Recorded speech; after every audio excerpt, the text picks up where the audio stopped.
जय श्रीमन नारायण। आप सभी भक्तों को हर हर महादेव। आप सब भक्तों को पूज गुरु जी के वीडियो के माध्यम से आज मैं पंचमी तिथि का वर्णन व महत्व बताना चाहती हूँ। पूज गुरु जी ने सावन महीने की नाग पंचमी तिथि का विशेष वर्णन करते हुए कहते हैं कि जो भी व्यक्ति पंचमी तिथि में शिव जी के ऊपर कावड़ जल चढ़ाते हैं, पर मैं बता दूं कि कावड़ जल का मतलब ये नहीं कि आप कावड़ बनाएं, कावड़ से जल भर कर लाएं। गुरु जी ने बताया है कि आप घर से ही 2 लोटे जल भर कर ले आएं और वो जल शिव पर चढ़ाएं। कैसे चढ़ाना है और जल को किस तरीके से चढ़ाएं, कहाँ पर चढ़ाना है, इस सावन महीने में इतना महत्व क्यों है पंचमी तिथि का, तो आइए सुनते हैं गुरु जी के वीडियो के माध्यम से। पंचमी कौन सी तिथि? पंचमी, चाहे वो शुक्ल पक्ष की हो चाहे वो कृष्ण पक्ष की। श्रावण महीने की पंचमी के दिन शंकर भगवान पर जिस परिवार के व्यक्ति का कांवड़ जल हमने बताया है आपको, जरूरी नहीं है कि डंडा बांधकर 2 कावड़ के जल के लोटे लेकर जाओ, आप अपने हाथ में भी 2 पात्र लेकर जा सकते हैं। पंचमी तिथि के दिन हाथ में 2 लोटे जल के, 2 कलश जल के जब हम शंकर भगवान को चढ़ाते हैं तो ऊपर जो कमंडल होता है शिव जी के ऊपर जलधारी होती है, जिसमें जया, विषहरा, शामली, बारी, दौतली और देव, शंकर भगवान की 5 बेटियां जिसमें विराजमान होती हैं। जब हम जल समर्पित करते हैं, हमारे पीढ़ी में, परिवार में अगर कोई अधोगति में मर गया होता है, कुंवारी अवस्था में चले गया होता है, गर्भ में मर गया होता है, गर्भ के बाहर निकल कर भी अगर कुंवारी अवस्था में चले गया होता है, तो श्रावण महीने की दोनों पंचमी पर परिवार का अगर कोई एक व्यक्ति भी जल चढ़ा देता है शंकर भगवान पर, तो सर्प की योनि में नहीं पड़ता, जीव मुक्त हो जाता, प्रेत योनि में सर्प की योनि से मुक्त हो जाता।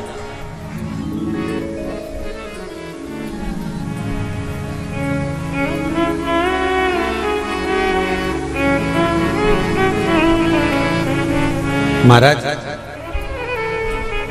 हमारे यहाँ सांपों की पूजन कौन से दिन होती है, कौन सी तिथि में करते हैं? जम के बोलो जरा। नाग पंचमी। नाग पंचमी का मतलब क्या है? सांपों की पूजन करो। नाग पंचमी का मतलब होता है शंकर जी के मंदिर में जाकर 1 लोटा जल समर्पित कर दो। उसका कारण क्या है कि हमारे परिवार में, हमारे कुटुंब में कोई कुटुंब में, परिवार में कोई 7 पीढ़ी के अंतर्गत भी अगर कोई जीव तड़प रहा होता है, पड़ा हुआ होता है, उसकी मुक्ति नहीं होती है, तो पंचमी का चढ़ा हुआ जल उस जीव को प्राप्त हो जाता है और वो जीव तर जाता है, उसका फिर जन्म नहीं होता, वो तर, इसको मुक्तता का,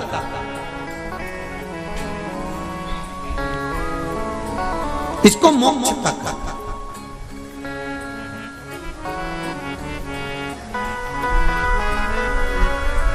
ये मोक्ष, इसी को कहेंगे कि ये मुक्तता है। महाराज,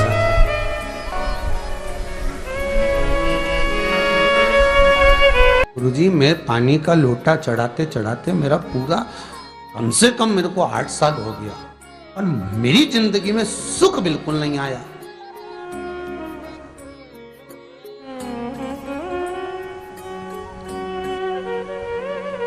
हमने कहा तूने कैसे चढ़ाया, वो भी तो सुने। तो क्या कैसे, क्या स्नान करा और मंदिर जाके लोटा चढ़ाया पानी का? अच्छा। अब मैंने कहा तू चुप रहे।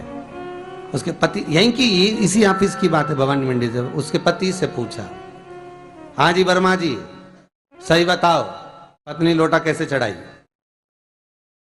गुरु जी, ना जाने कहाँ के महाराज के चक्कर में पड़ी, लोटा भर के पानी चढ़ाने जाए, नहाने के बाद बच्चा इतना सा रो रहा, चिल्ला रहा, पर उसको टच तक नहीं करे, किसी चीज के नहीं छुए, और बिल्कुल कोरी की कोरी साड़ी पहने, धुली हुई, पहले ही बाथरूम में टांग के धर दे, उसको कोई छू नहीं सकता, टाविल टच नहीं कर सकता, और ऐसी जाके शंकर जी के फिर लोटा चढ़ाए। मंदिर में अगर किसी ने छू लिया तो वापिस आ जाए, नहाए धोए फिर जाए। मैंने कहा बस अब तो तू ऐसी जिंदगी भर चढ़ाती रहे तो भोलेनाथ आएगा ही नहीं।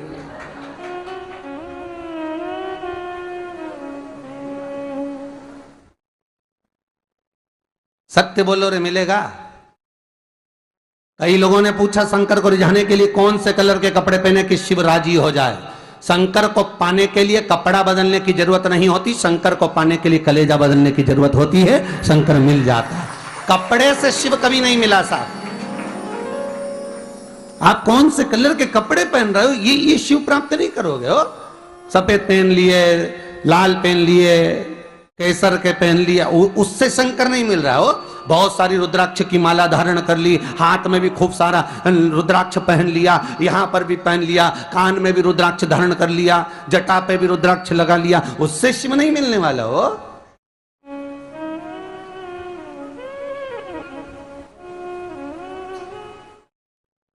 अरे भाई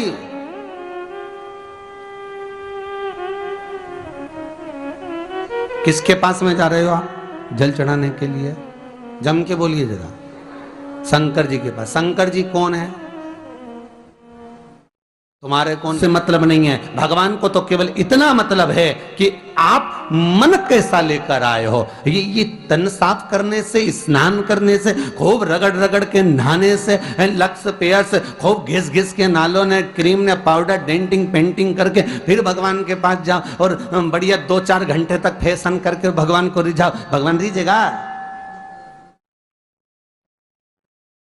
अरे गर्ग संहिता में लिखा है कि शंकर को एक बार प्रणाम करने का फल क्या है कि 10 अश्वमेध यज्ञ के स्नान का जो फल होता है वो मात्र शंकर को प्रणाम करने से मिल जाता है। आशा करती हूँ कि आप सभी को ये वीडियो पसंद आया होगा, तो प्लीज वीडियो को लाइक और शेयर जरूर करें और कमेंट बॉक्स में हर हर महादेव जरूर लिखें और हमारे चैनल सनातन विद्या को सब्सक्राइब जरूर करें।